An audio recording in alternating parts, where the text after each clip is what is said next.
دل میں اوروں کے لیے کینہ و کد رکھتے ہیں، دل میں اوروں کے لیے کینہ و کد رکھتے ہیں، لوگ اخلاص کے پردے میں حسد رکھتے ہیں،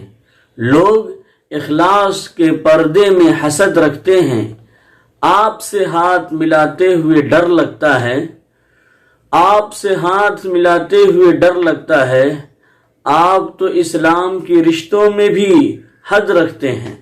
آپ تو اسلام کے رشتوں میں بھی حد رکھتے ہیں۔ یہ ضروری نہیں دل ان کے ہو حق سے معمور، یہ ضروری نہیں دل ان کے ہو حق سے معمور،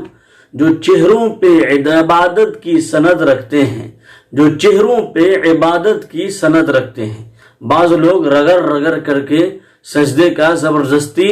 نشان بنا لیتے ہیں، ٹھیلا اپنے ماتھے پہ کیا ہے کہ پیدا کر لیتے ہیں، حالانکہ سیماہم فی وجوہہم من اثر السجود، جس کی تفسیر میں بیان کیا گیا کہ اللہ تبارک و تعالیٰ کی طرف سے وہ چمک پیدا ہوتی ہے جب مومن بندہ اللہ کے تعالیٰ کے سامنے جھکتا ہے، اللہ کی عبادت کرتا ہے، فرما برداری کرتا ہے، تہجد پڑھتا ہے، اپنے دلوں کو کدورت سے، گناہوں کی گندگی سے، گناہوں کی نحوست سے پاک اور صاف کرتا ہے۔ لیکن زبردستی کچھ لوگ رگڑ رگڑ کر کے کیا ہے کہ ماتھا پر نشان پیدا کرتے ہیں کہ ہم کو لوگ سچا پکا نمازی سمجھے۔ تو یہ ضروری نہیں دل ان کے ہوں حق سے معمور، یہ ضروری نہیں دل ان کے ہوں حق سے معمور، جو چہروں پہ عبادت کی سند رکھتے ہیں۔ اور وہی سند کو باقی رکھنے کے لیے ہمارے ہندو بھائیوں نے کیا کیا کہ وہ تلک لگانا اور پورا جو ہے اس پر یو بنانا اور کیا ہے کہ اس کو پینٹ کرنا جو ہے شروع کر دیا۔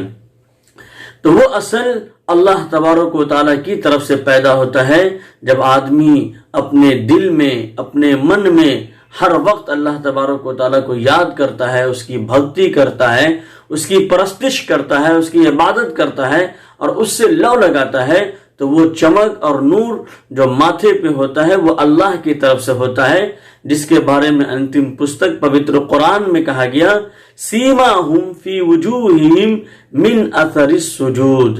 کہ تم اس کے چہرے پہ ان لوگوں کی کیا ہے کہ دیکھو گے کہ ایک چمک ہے، اور وہ کس سے پیدا ہوتا ہے؟ سیماہم فی وجوہہم من اثر السجود، سجدے کے اثر سے پیدا ہوتا ہے۔ اور ہمارے ہندو بھائیوں میں بھی جو عبادت کا طریقہ بتایا گیا تھا وہی بتایا گیا شاشٹانگ، اشٹ انگ، یعنی 8 انگوں سے عبادت کرنا۔ اور 8 انگوں سے عبادت کب ہوتی ہے؟ جب کیا ہے کہ آدمی سجدے میں جاتا ہے، اللہ تبارک و تعالیٰ کو سجدے میں جا کر کے یاد کرتا ہے۔ 2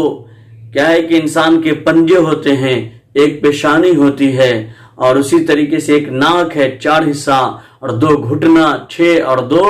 پاؤں کا جو حصہ ہے۔ تو اس طریقے سے 8 انگوں سے عبادت ہوتی ہے، وہ سجدے کی حالت میں ہوتی ہے اور وہ نماز میں ہوتی ہے، جو شری رام چندر جی جو بتائے تھے کہ پرتھما تارکا چیوا دتیا ڈن مچیتے تتیا کانڈلا کارکا چترتھ ارد چندر کا پنچ بلدو سنیکتا، کہ پہلے نمبر پر سیدھے کھڑے ہو جاؤ، پھر کیا ہے کہ جھک جاؤ جس طریقے سے ایئرنگ جھکی ہوتی ہے، پھر اس طریقے سے کیا ہے کہ جس طریقے سے اللہ کے ولی بیٹھتے ہیں اس طریقے سے بیٹھ جاؤ اور 8 انگوں سے عبادت کرو۔ شری رام امرت تتو کے اندر یہ منتر لکھا ہوا ہے۔ اور اسی طریقے سے بھگوت گیتا کے ادھیائے نمبر کیا ہے کہ 6 میں بھی بتایا گیا یوگی یجیت ستمات مانم رہتی استھیتتا،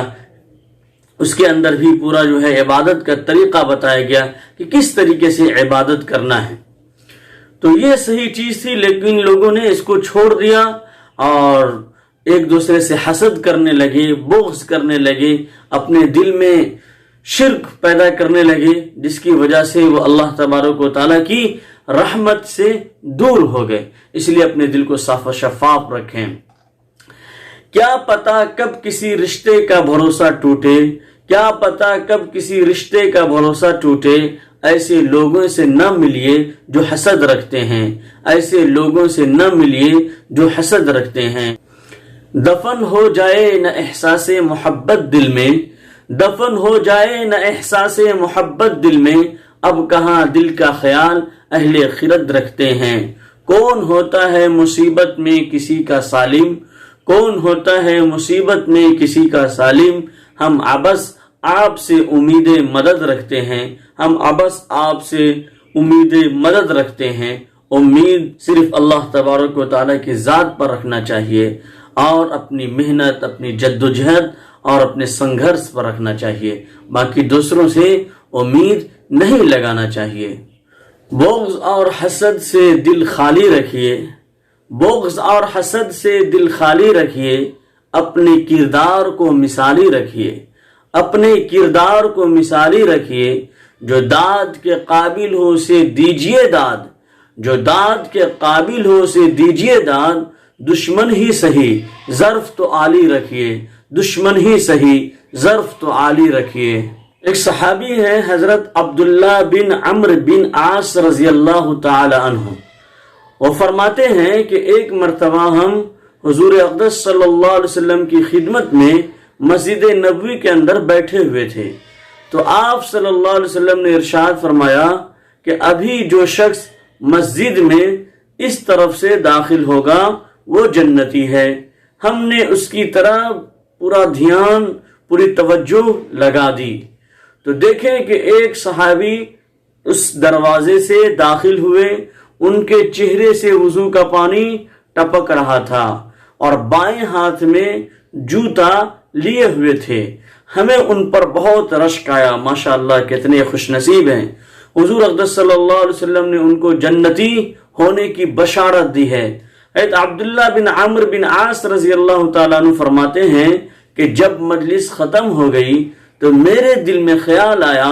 کہ میں ان کے قریب جا کر دیکھوں کہ ان کا کون سا عمل ہے جس کی بنیاد پر جناب محمد رسول اللہ صلی اللہ علیہ وسلم نے اتنی بڑی بشارت دی ہے اور اتنی بڑی خوشخبری دی ہے۔ چنانچہ جب وہ اپنے گھر جانے لگے تو میں ان کے پیچھے پیچھے گیا اور کہا میں آپ کے یہاں 3 دن مہمان رہنا چاہتا ہوں، تو انہوں نے اجازت دے دی اور میں ان کے گھر پہنچ گیا۔ رات ہوئی تو میں بستر پر لیٹ گیا لیکن سویا نہیں، دیکھتا رہا کہ کتنی تہجد پڑھتے ہیں، کتنی کیا ہے کہ وہ استغفار کی تسبیحات پڑھتے ہیں اور ذکر و اذکار کرتے ہیں، لیکن پوری رات گزر گئی، ایسا میں نے نہیں پایا۔ اسی طریقے سے دوسرے دن، تیسرے دن، جب تینوں دن پورا مکمل ہو گیا تو میں نے عرض کیا کہ میں آپ کے پاس اس لیے مہمان بنا تھا کہ آپ صلی اللہ علیہ وسلم نے آپ کو جنتی ہونے کی بشارت دی تھی، لیکن ایسا مجھے کوئی اشترا عمل نظر نہیں آیا جس کی وجہ سے حضور صلی اللہ علیہ وسلم نے آپ کو جنتی ہونے کی بشارت دی ہے، اب خود بتائیں کہ وہ کون سا عمل ہے۔ تو انہوں نے کہا کہ میں اپنے دلوں کو بغض سے، عناد سے، کینہ کپٹ سے پاک رکھتا ہوں، شاید اسی بنا پر اللہ تبارک و تعالیٰ نے مجھے یہ مقام عطا فرمایا ہے۔ دوستو بزرگوں، یہ واقعہ حضرت سعد بن وقاص رضی اللہ تعالیٰ عنہ کے بارے میں بیان کیا جاتا ہے جو عشرۂ مبشرہ میں سے ہیں۔ تو اب بتائیے اتنی بڑی خوشخبری دی گئی جو اپنے ہردے کو، اپنے دل کو پاپ سے، گناہوں سے، حسد سے، کینہ کپٹ سے پاک رکھتا ہے۔ اب بتائیے کہ ایک گلاس آپ کسی انسان کو دودھ دے رہے ہیں اور اس میں 1-2 بوند پیشاب کا قطرہ ملا دیں گے، اور اگر سامنے والا دیکھ لیا تو کبھی اس کو سویکار نہیں کرے گا، کبھی اس کو قبول نہیں کرے گا، بلکہ کیا ہے کہ بجائے آپ سے محبت کی دشمنی پیدا ہو جائے گی۔ اسی طریقے سے آپ دیکھیں کہ اللہ تبارک و تعالی کسی انسان کے چہرہ کو نہیں دیکھتا۔ ان اللہ لا ينظر الى اجسامکم ولا الى صورکم ولكن ينظر الى قلوبکم واعمالکم۔ حضرت ابو ہریرہ رضی اللہ تعالی عنہ راوی ہیں، مسلم شریف کی حدیث ہے کہ اللہ کے رسول صلی اللہ علیہ وسلم نے ارشاد فرمایا، سنو اللہ تعالیٰ تمہارے جسم کو نہیں دیکھتا، تمہارے چہرے کو نہیں دیکھتا، بلکہ تمہارے قلوب کو دیکھتا ہے، تمہارے اعمال کو دیکھتا ہے۔ اس لیے اپنے دل کو صاف و شفاف کرنا چاہیے. اب جس دل کو اللہ دیکھتا ہے تو ہم اس میں اللہ کی محبت ہی رکھیں اور اللہ کی محبت کے ساتھ غیر اللہ کی محبت بھی رکھیں اور حسد کا گناہ بھی اور بغض اور عناد بھی اور کینہ کپٹ بھی. تو ظاہر سی بات ہے کیسے اللہ تبارک و تعالیٰ اس دل کو محبوب رکھے گا, اس دل کو پسند فرمائے گا, اس دل کی طرف اللہ تبارک و تعالیٰ محبت کی نظر سے دیکھے گا. تو اس لیے اپنے دل سے بغض کو, عناد کو, کینہ کپٹ کو نکال دیں اور خوشی کی زندگی جئیں. ڈاکٹروں کی بھی یہ تحقیق ہے کہ جو آدمی حاسد ہوتا ہے, بغض و عناد کرنے والا ہوتا ہے, کینہ کپٹ کرنے والا ہوتا ہے, تو ایسا آدمی مائنڈلی طور پر, دماغی طور پر بھی کیا ہے کہ بیکار ہونے لگتا ہے اور جسمانی طور پر بھی بیکار ہونے لگتا ہے. تو اس کا اثر پڑتا ہے. اسلام کے جو احکامات ہیں, قرآن کریم کے جو احکامات ہیں, رسول اللہ صلی اللہ علیہ وسلم کی جو سنتیں ہیں, جب ہم ان پر عمل کریں گے اور ایک دوسرے سے مسکرا کر کے ملیں گے, اپنے دل کو مثل آئینہ کے صاف و شفاف رکھیں گے, کوئی غلطی ہو جائے, کوئی کوتاہی ہو جائے تو استغفار کریں گے, تو اس کی برکت نازل ہوگی. پھر ہم ہر اعتبار سے بالکل بہتر اور اچھے ہوں گے. اس لیے اس کو اپنائیں. اس دل پہ خدا کی رحمت ہو جس دل کی حالت ہوتی ہے ایک بار خطا ہو جاتی ہے تو 100 بار ندامت ہوتی ہے.